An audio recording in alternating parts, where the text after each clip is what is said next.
Hello there, this is Brennan Marr, host of Page Turners They Were Not, a Star Wars podcast. And I'm here to tell you about Anchor. Anchor is the best way to make a podcast. Why is that? Well, first off, it's free. Yes, you heard me right. Anchor is free. Anchor has all the tools you need to make a podcast from your phone or your computer.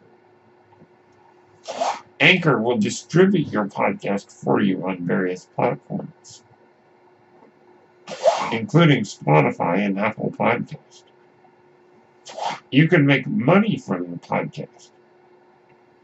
And get this, with no minimum listenership. That means you can make money even if no one listens to your podcast. That, of course, is not ideal, as Anchor will allow you to spread your podcast, bring in more viewers, and you can make more money because of it. Everything you need to make a podcast is in one place on Anchor. If you're interested, download the free Anchor app or go to anchor.fm to get started. Thank you, and may the Force be with you. Hello, everyone. My name is Brendan Marr. That noise you're hearing is my ventilator. And welcome to Page Turners They Were Not, my Star Wars podcast. Alright, it's Wednesday, so we're going to continue our catalog of the Star Wars battles. We began, of course, with the Battle of Naboo. But now on our third entry, we are into the Battle of Coruscant, as seen in Revenge of the Sith. Now, this battle is unique in that it is a major battle that takes place at the beginning of the film, as opposed to the end. Now, I will not be covering the concurrent battles of Kashyyyk and Megiddo and Seleucus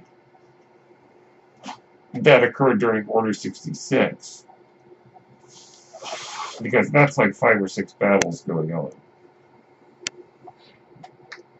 So we're going to focus on the major battle of Revenge of the Sith, the Battle of Coruscant, as mentioned in the opening crawl, that the Separatists made a direct attack on Coruscant,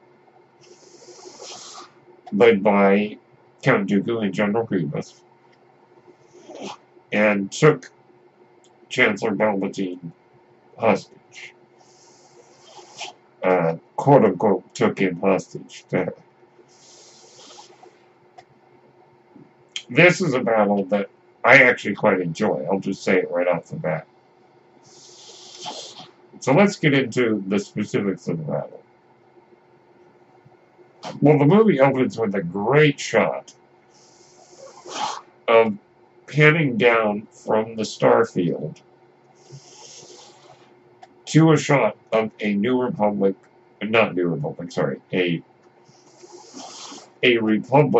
Venator-class Star Destroyer. With some great music by John Williams, you know. Big drums, boom, boom, boom, boom, you know, like that. And then you get the shot of 2 Jedi starfighters flying over it with the Force theme playing. They get to the edge of this Star Destroyer and they make a dive down. And underneath them, of course, it's all relative because it's in space, you see the huge field of battle. You see Republic ships, Separatist ships, fighters left and right locked in combat. The 2 Jedi starfighters are piloted, of course, by Obi-Wan Kenobi and Anakin Skywalker, as they're attempting to rescue the Chancellor right off the bat, they identify where the Chancellor is being held on the separatist ship called the Invisible Hand. And they're headed right toward it, and of course there's lots of droids in the way. There's a bunch of the Vulture droid fighters, as well as the buzzsaw droids that cause nothing but trouble for our characters. Thankfully, R2-D2 knows how to handle that. Obi-Wan Kenobi's droid R4 is not so lucky, unfortunately. There are also the various fighters that we see the clones using. We know a clone named Oddball, I believe, is one of the wingmen of our Jedi heroes, of course. So they make it through all the chaos, and they get onto the droid control ship, or rather the Invisible Hand, which is not so much a droid control ship as it is the flagship, at least in that particular battle. They get on board and make quick work of some battle droids, regular kind and the advanced looking ones. I forget exactly what you call them, super battle droids, I should say, which we've seen recently in The Mandalorian. And some shenanigans ensue. R2-D2 is able to take out a bunch of droids using oil and flamethrowers and all kinds of crazy stuff. A lot of technology that I guess we didn't know he had. And as Anakin and Obi-Wan, through some more shenanigans, finally make their way to the tower, the control tower, where they meet the Chancellor, who is under restraints, pretending, of course, to be a helpless victim. And Count Dooku comes in. And what ensues is, it's actually a pretty neat lightsaber fight. I like that there's a minimum of dialogue during the lightsaber fight, which is nice. Though I do like Dooku's lines are really nice, because he says, I sense much fear in you, Skywalker. You have fear, you have anger, but you don't use them. Which is very interesting. He's able to sense the raw power and the raw emotions that Anakin is keeping bottled in. Which, when Obi-Wan is knocked out during the fight, Anakin and Dooku face off against each other, and Anakin cuts off Dooku's hands, both his hands, gets his lightsaber, and as it like scissors at Dooku's neck. Obi-Wan's knocked out, so he can't see it, which is probably a lot of machinations on Palpatine's part. I think he figured this all out. And he's like, oh, okay, Obi-Wan's knocked out. Now's the perfect time to use my evil influence on Anakin. And he orders Anakin to execute Count Dooku. With the great, do it.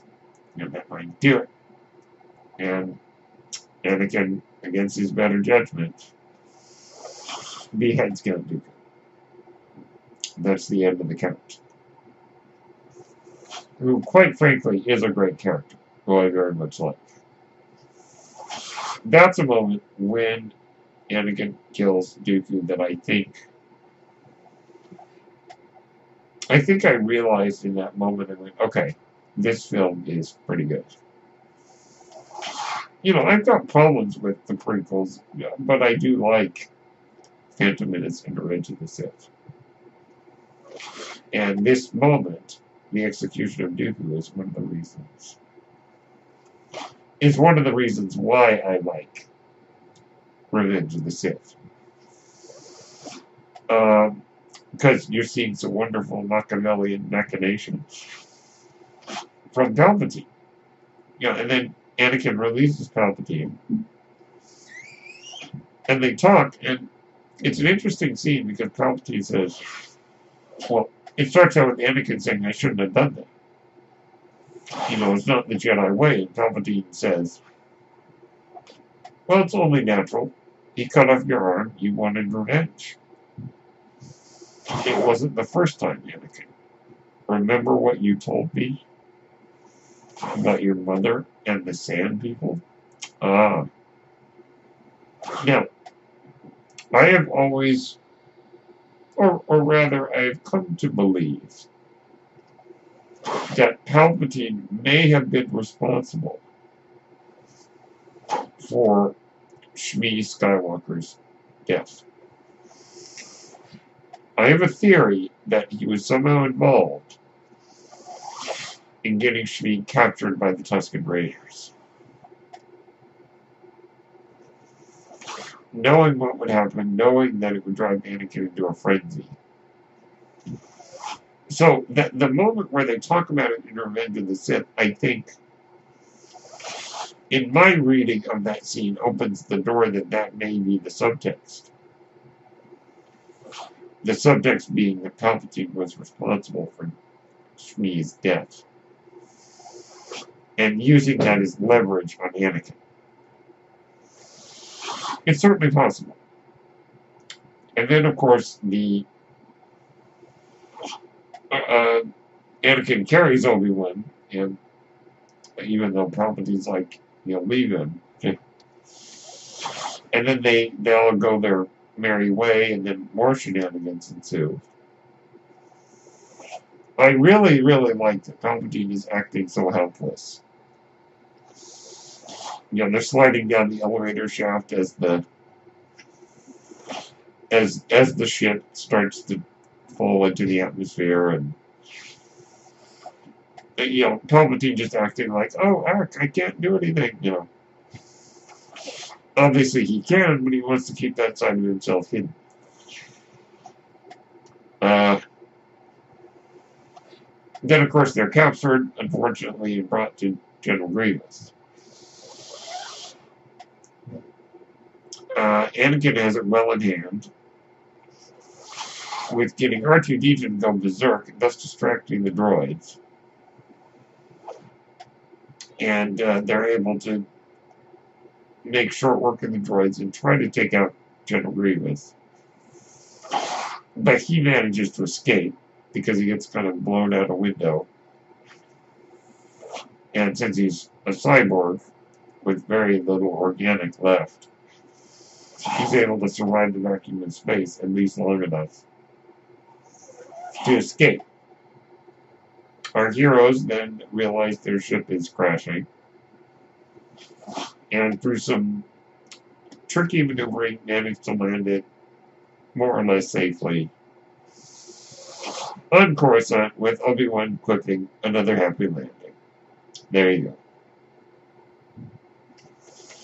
And I assume at that point the battle's pretty much over, because that's the last we see of it. And that, my friends, is the Battle of Coruscant. It's an interesting battle, to say the least. There is, at least in the beginning, a focus on the actual battle. And then it becomes more of a focus on the lightsaber duel and the rescue of the Chancellor.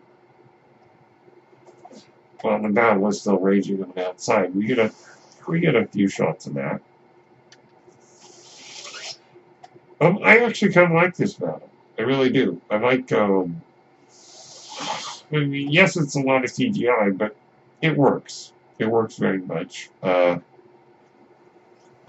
There is always the quiffing, lots of quiffing between Obi-Wan and Anakin, which some of the dialogue doesn't really work because it's trying to create banter, on the level of like the original trilogy,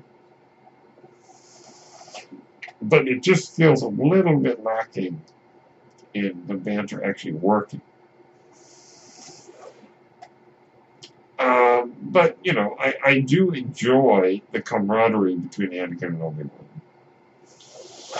I like that their relationship has evolved to the point where they're not arguing all the time, like they were in Attack of the Clones.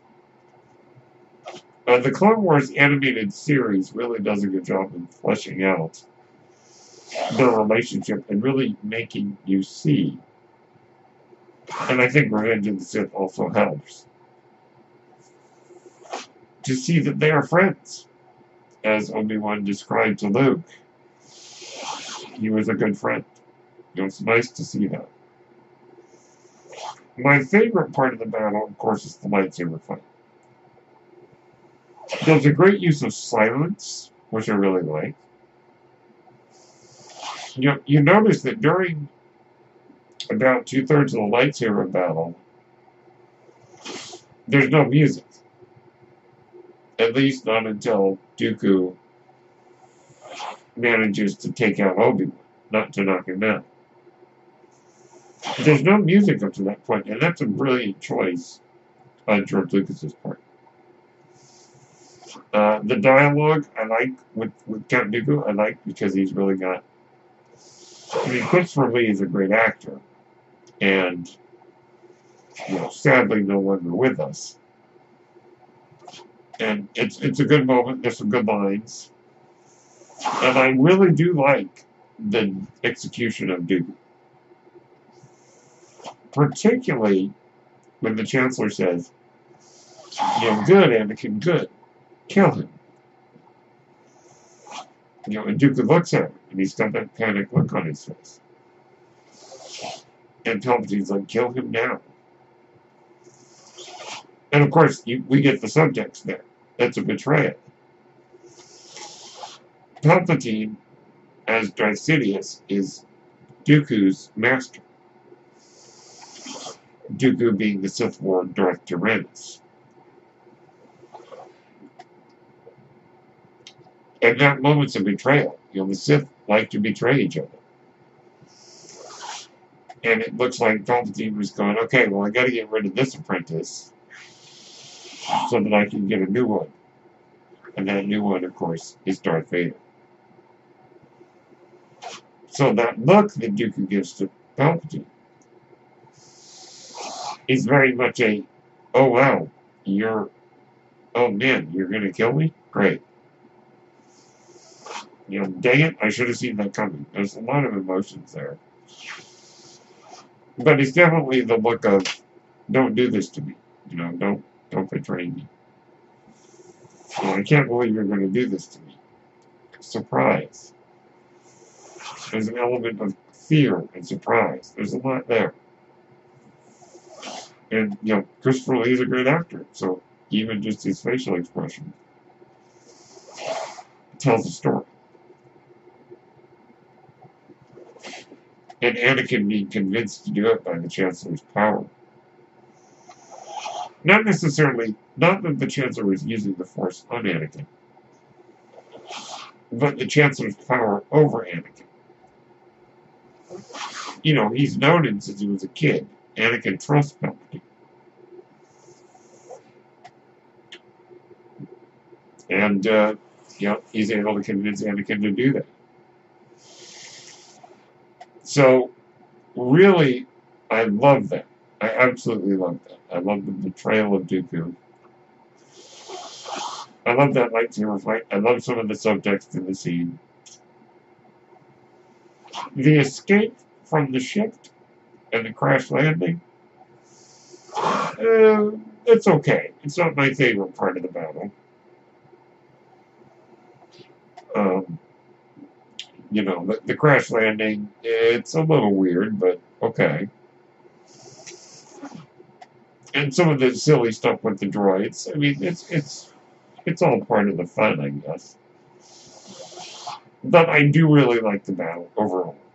And I think visually it looks very nice. As I said, I like the subtext, I like the character moments, and particularly that wonderful lightsaber duel. A rematch, as it were, from Attack of the Clones. So those are my thoughts on the Battle of Coruscant. Let me know what you think of this interesting battle. My name is Brendan Marr. That noise you hear is my ventilator, and thank you for tuning in to Page Turners They Were Not, my Star Wars podcast. May the Force be with you.